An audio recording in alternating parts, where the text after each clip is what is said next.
বুধবার ন্যাকের central working কমিটির বৈঠক আয়োজিত হওয়ার পর ২রা জুলাই বৃহস্পতিবারই হাওড়ার শরৎ সদনে অনুষ্ঠিত হল পশ্চিমবঙ্গ রাজ্য সম্মেলন।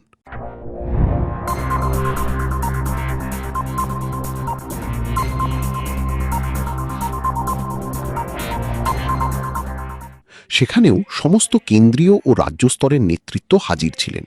উপস্থিত ছিলেন ন্যাকের national president commander Shri Ashok Raut ও সাধারণ সম্পাদক শ্রী বীরেন্দ্র সিং রাজাওয়াত। দেশের বিভিন্ন প্রান্ত থেকে প্রায় ১২০০ প্রবীণ নাগরিক এই সম্মেলনে যোগ দিয়েছিলেন। শ্রী অশোক রাউত এই বৈঠকে সমগ্র দেশে আন্দোলন আরও জোরদার করার আহ্বান জানান। তিনি আর কি বললেন আসুন শোনা যাক। पिछले 31 साल की ये समस्या है और ये समस्या 30 साल में किसी ने सुलझाई नहीं। अनेक लोग जो इस स्कीम से जुड़े हैं, जो पेंशनर हैं, वो मर गए, खप गए, लेकिन ना किसी पॉलिटिकल पार्टी ने मुद्दा उठाया, ना किसी ट्रेड यूनियन ने मुद्दा उठाया। जो कामगारों का काम करते हैं वो ट्रेड यूनियनों ने भी इस पे बिल्कुल लक्ष्य नहीं दिया, ध्यान नहीं दिया। मेरी भाषा समझ में आ रही है? मैं अगर बंगाली बोलूं तो आपको समझ में नहीं आएगा, तो इसलिए हिंदी में ठीक है।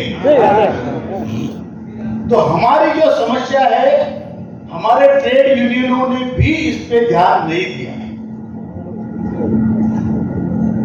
3 हमारे दुश्मन है, मैं खुले मन से कह रहा हूं। एक तो ट्रेड यूनियन है, उन्होंने भी बुरा नहीं मानना चाहिए, बात सच है। दूसरा सीबीटी, ट्रेड यूनियन की नहीं बोल रहा हूं, सीबीटी पहला दुश्मन। दूसरी ब्यूरोक्रेसी और तीसरा governmental system, governance system. CBT में 43 मेंबर्स है। कितने? 43। अली बाबा के कितने थे? 40। अली बाबा के चोर कितने थे? 40। सीबीटी में कितने चोर है? 43। उसमें से 10 लोग जो हमारे अपने हैं, जो कामगारों से जाकर सीबीटी मेंबर बनते हैं, वो 10 लोग हैं। 3 बीएमएस के, पहले का कॉम्बिनेशन बता रहा हूं, अभी थोड़ा बदल गया, लेकिन 10 है। 3 बीएमएस के, 3 इंटर के, 3 कम्युनिस्टों के और 1 एचएमएस का। ये 10 लोग हमारे अपने हैं, बराबर। ट्रेड यूनियन से गए हैं, तो कामगारों के हुए कि नहीं हुए? बोलो। जब हमारा एक निर्णय ऐसा हुआ 2008 के फरवरी में कि आरओसी, रिटर्न ऑफ कैपिटल, ये रिटर्न नहीं होगा, वापस आपका पैसा नहीं मिलेगा, तो ये 10 भाई साहब वहां पर बिस्कुट चाय खाते रहे और साइन करके आ गए। तो ये ट्रेड यूनियनों का, उनके रिप्रेजेंटेटिव का हमारे ऊपर उपकार है। जो हमारा पैसा गया वो वापस नहीं आएगा, ये निर्णय हुआ 2008 में। दूसरा हमारा दुश्मन है ब्यूरोक्रेसी, क्योंकि ब्यूरोक्रेटिक सिस्टम में अभी उनको समाज से कुछ लेना देना नहीं है, उनको कागज पत्र फाइल इसी से लेना है। और उन्होंने अभी इतने सारे, वो हमारे देश के हमारे नागरिक है, आईएएस अधिकारी जो भी है, कोई वहां सीपीएफसी होगा, कोई आरपीएफसी होगा, कोई अपना लेबर सेक्रेटरी होगा, उसका सेक्रेटरी होगा, उसका अंडर, उसका और बहुत सारे सेक्रेटरी। किसी को भी ये नहीं लगा सुधार होना चाहिए, मेरे भाइयों के ऊपर, मेरे बूढ़े लोगों के ऊपर ये अन्याय है, ये उनके भी ध्यान में नहीं आया। और गवर्नमेंट का दोष इसमें यह है, मैं आपको सच बताता हूं, मैं खुले मंच पे बोल रहा हूं कि आदरणीय प्रधानमंत्री जी ने हमें 2 बार आश्वासित किया और प्रामाणिकता से किया कि काम होना चाहिए। वित्त मंत्री ने से हम 4 बार मिले, उन्होंने भी कहा है काम होना चाहिए। श्रम मंत्री ने हम कितनी बार मिले, उन्होंने भी कहा है काम होना चाहिए, फिर काम क्यों नहीं हो रहा है? The lack of coordination. Government में सभी की इच्छा है काम हो, लेकिन क्यों नहीं हो रहा है? क्योंकि इसमें लैक ऑफ कोऑर्डिनेशन है, कोऑर्डिनेशन की कमी है, समन्वय की कमी है।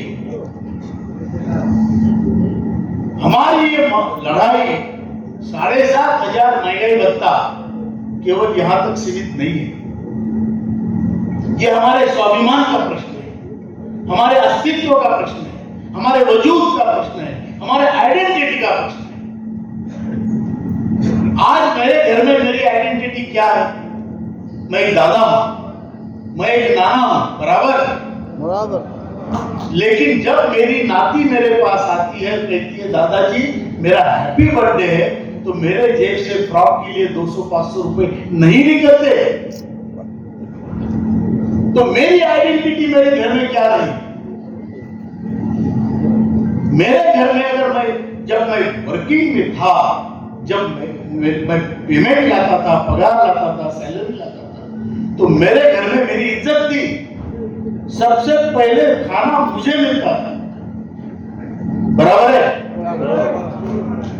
आज मेरा नंबर सबसे आखिरी लगता है, वो भी कोई पूछता नहीं।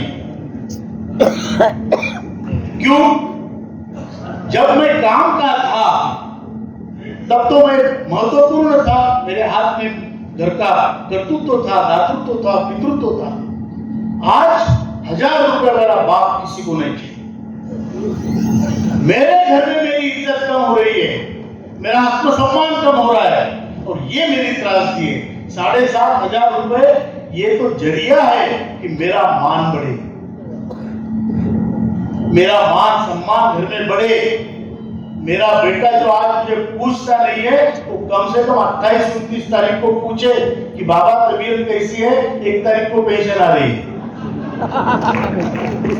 एक उद्देश्य के लिए आप हैं, हमारा क्वालिफिकेशन एक ही है, हम हिंदुस्तानी है और हम ईपीएस पेंशनर हैं, बराबर? इसलिए हम सब एक हैं, चाहे वो कोई भी हो, हमारा है, हम सब एक हैं।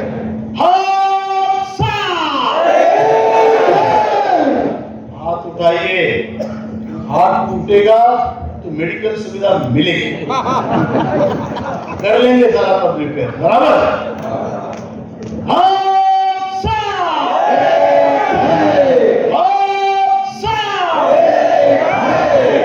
दूसरा हमारा नारा है ज्येष्ठ भारत श्रेष्ठ भारत।